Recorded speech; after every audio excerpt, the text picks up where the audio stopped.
17, he makes a god. He bows down to it, he worships it, he prays to it, and he says, "Save me, you're my God."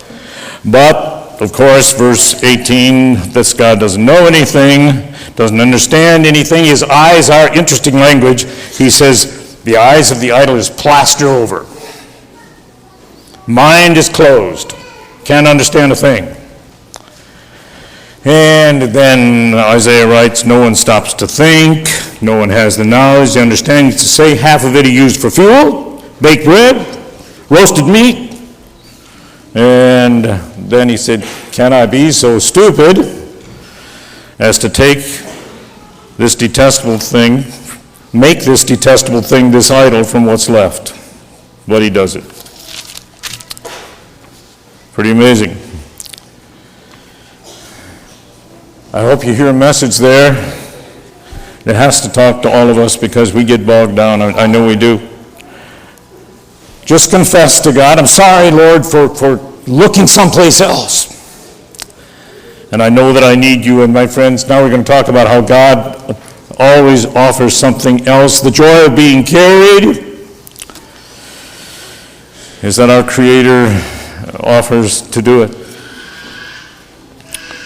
Rich words. Listen to me, verse 3. Listen to me, O house of Jacob, and all you who remain of the house of Israel, you whom I've upheld ever since you were born, before that even, and have controlled since your birth, even to your old age and your gray hair. I am he who will sustain you. I've made you, and I will carry you. I'll carry you. I'll sustain you, and I'll rescue you. And if you go a little further on to verses 8 through 10, he says, remember this, fix it in your head, take it to your heart. I'm God. There isn't any other God. Nobody like me. And now you got to really think about this. He says, I make known the end from the beginning, from ancient times, what's still to come. And I say, my purpose will stand, and I'm going to do all that I please.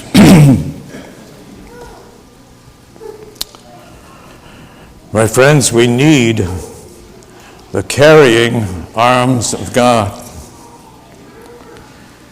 I think a lot of you are familiar with the piece of poetry, Footprints in the Sand. I'll read it real quickly again. Somebody has a dream. One night I dreamed I was walking along the beach with the Lord, and many scenes from my life flashed across the sky. In each scene I noticed footprints in the sand. Sometimes there were two sets, other times just one.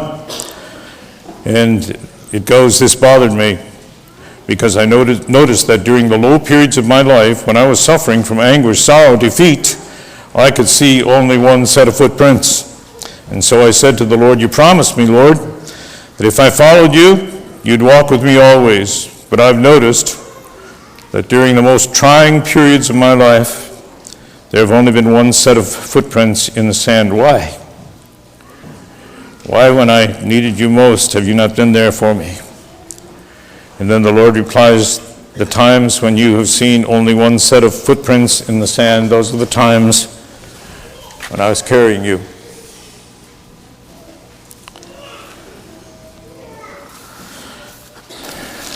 Isaiah 53, that very familiar chapter prophesying the coming of Jesus. Verse 4 says, surely he took up our infirmities, and he carried our sorrows.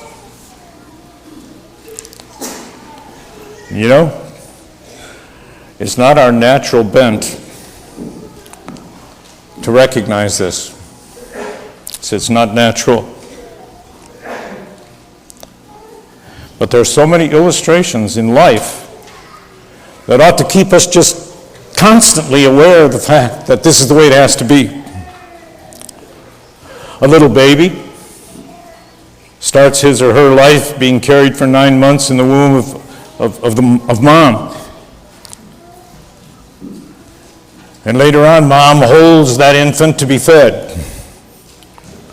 Mom carries the baby to his or her crib, carries him to the doctor.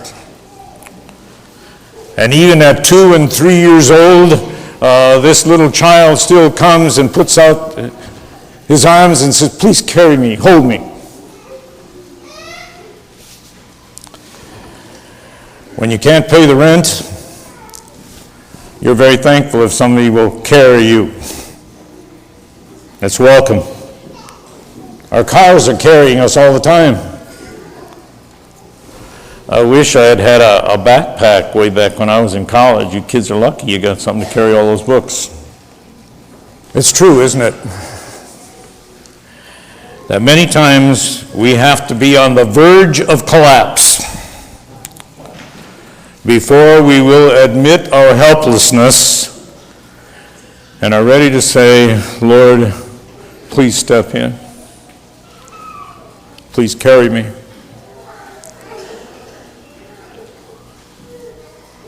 Well, the joy of being carried is that the Lord promises to cover every need and to cover those needs all the time.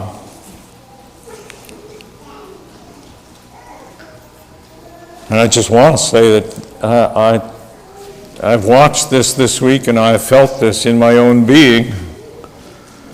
God has been there richly for my family and my broader family, all those that I love during this very difficult time. Verse 4 says, "Even to your old age and gray hairs, I am He. I am He who will sustain you. I have made you, and I will carry you.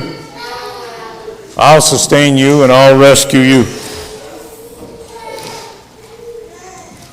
That's why the wisdom writer in Proverbs wrote, "Trust in the Lord with all your heart and don't lean on your own understanding."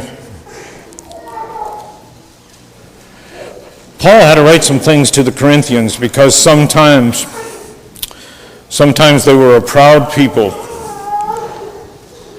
And in his attempt to squelch their pride, he said something like this. This is what he said in 1 Corinthians 4:7. "For who makes you any different from anyone else? What do you have that you didn't receive? And if you did receive it," he asks, "why do you boast as though you did not?" It's 1 Corinthians 4.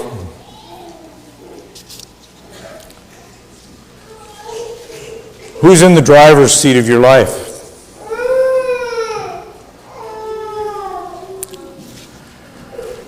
There's a little booklet, The Word for Today, and I think some of you are reading it.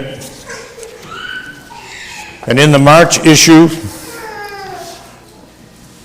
you're challenged in one of those devotionals to give the reins, R-E-I-N-S, give the reins to God. Cliff Schimmels is writing this, and he writes about how his dad had a team of horses. And one day, as the team of horses were on their way back home, his dad says, "Here, son, would you like to drive?" And he's young and he's very eager and happy his dad asked him. He takes the reins. But those horses were going too slow for him. And so the